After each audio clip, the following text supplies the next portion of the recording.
Selama berhari-hari ia berjalan tanpa arah hingga akhirnya tiba di pesisir pantai selatan Pulau Jawa yang memiliki banyak batu karang dan ombak yang besar.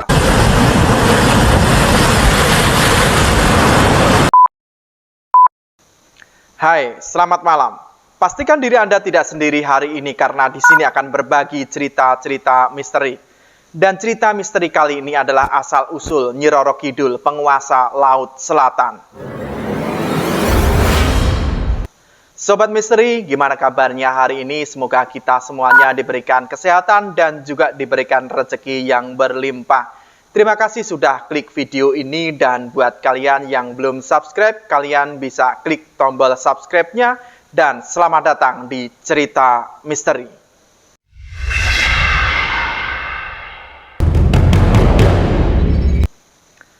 Sobat misteri, kehadiran Nyi Roro Kidul sudah sejak dulu jadi teka-teki. Terkait asal-usul misalnya, ada banyak versi soal dari mana Nyi Roro Kidul berasal.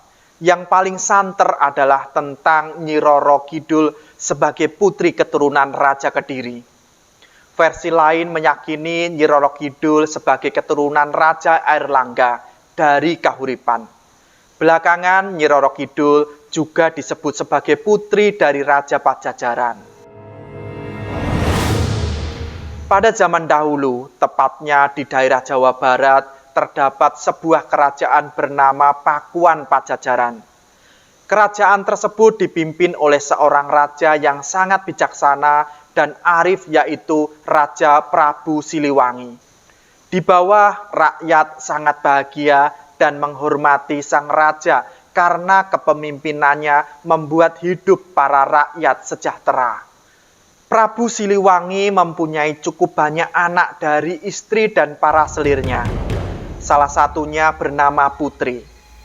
Ia adalah seorang gadis yang sangat cantik jelita, baik hati, dan memiliki sifat yang sama seperti ayahnya.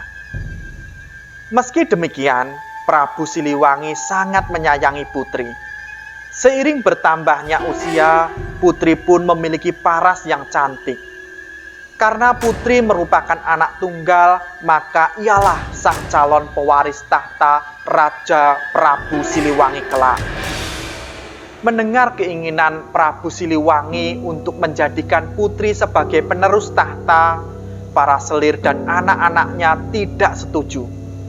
Mereka tidak rela jika Putri yang akan menjadi ratu kelak. Suatu hari, para selir dan anak-anaknya berkumpul untuk merencanakan siasat jahat untuk menyingkirkan Putri dan ibunya keluar dari istana. Untuk melancarkan rencananya, mereka meminta bantuan kepada seorang penyihir sakti yang tinggal di sebuah desa terpencil yang memiliki berbagai macam ilmu hitam.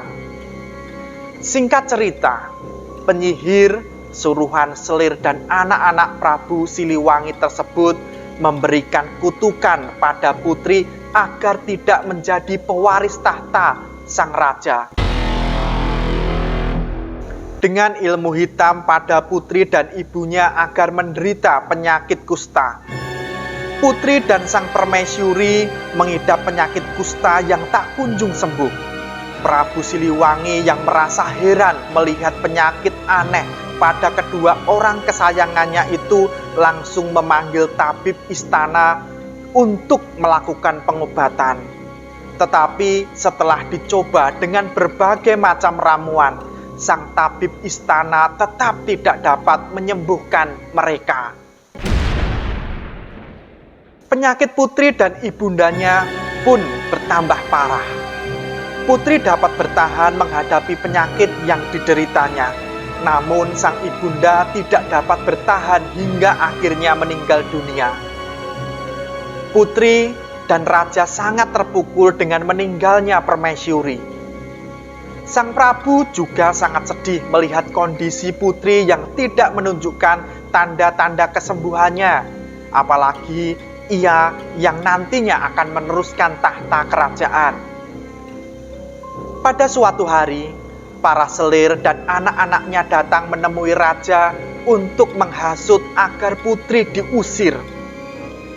Awalnya raja menolak, namun karena takut penyakitnya menular, dengan terpaksa Prabu Siliwangi menyetujui usulan tersebut. Tanpa sepengetahuan raja, putri yang mendengar pembicaraan tersebut sangat kecewa dan memutuskan melarikan diri dari istana. Dalam suasana hati yang sedih, bingung, dan tidak menentu, putri berjalan keluar dari istana tanpa tujuan yang pasti. Selama berhari-hari ia berjalan tanpa arah hingga akhirnya tiba di pesisir pantai selatan Pulau Jawa yang memiliki banyak batu karang dan ombak yang besar.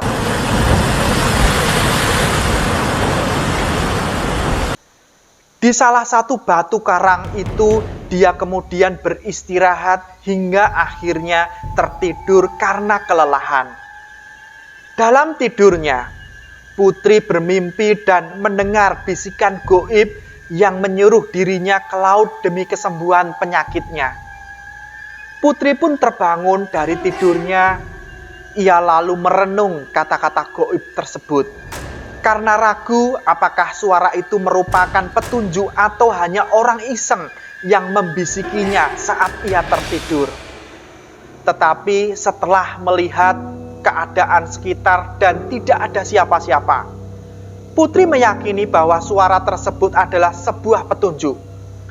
Meyakini bahwa suara itu sebuah petunjuk, putri segera melakukan yang diperintahkannya. Ajaibnya, ketika menyentuh air, seluruh tubuh putri yang dihinggapi borok berangsur-angsur hilang dan menjadi mulus kembali. Kesembuhan putri tidak membuatnya kembali ke istana.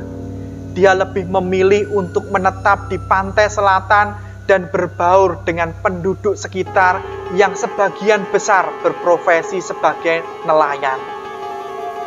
Sejak tinggal di pantai tersebut, putri pun sangat terkenal akan kecantikannya yang dimiliki. Banyak pangeran dari berbagai kerajaan yang ingin mempersunting dirinya. Hanya saja, dari sekian banyak pangeran yang datang, putri sama sekali tidak tertarik. Sebagian mereka bahkan mundur karena syarat yang sangat sulit. Salah satunya adalah dengan mengadu di atas gelombang pantai di laut. Ternyata dari sekian banyak lelaki yang beradu kesaktian, tak seorang pun mampu mengalahkan putri. Mereka akhirnya menjadi pengikut setia yang selalu mengawal sang putri kemanapun dia pergi.